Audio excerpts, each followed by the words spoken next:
I can still remember it like it was yesterday. It was my first day of kindergarten, which also meant it was my first day of school. I was so excited, yet incredibly anxious. I worried I wouldn't get along with the other kids, and that I wouldn't be as smart as the other kids. Little did I know that this day would be the start of an amazing intellectual journey. When I first entered the classroom, I noticed that everything was labeled. I learned words that I'd never come across. I remember feeling so accomplished after coming home and telling my mom all the new words that I learned.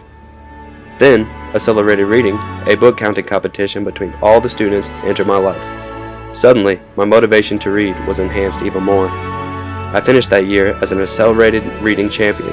However, I had run out of short books to read after a year of speed reading. I was on to my next task, bigger books.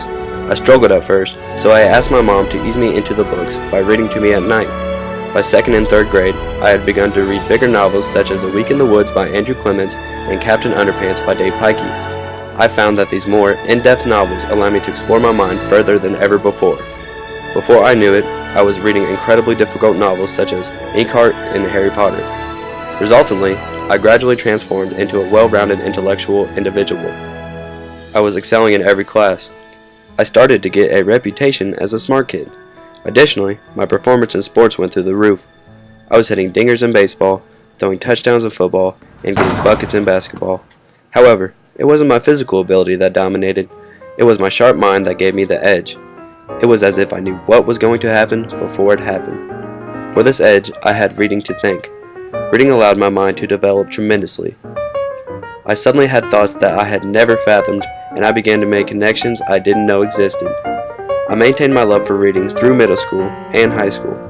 I didn't read as many novels as I did in elementary, but I began to put my effort into textbooks. I read my books all the way to the top of my class in middle school and high school. I also continued to see improvements in sports as I collected numerous accolades throughout high school sports. Looking back now, I can credit books for opening up my world. It felt as if I was in complete control of my life. My life was suddenly a blank canvas, and I was the artist. Books paved the way for me as a person. I wouldn't be where I am today without the power of books.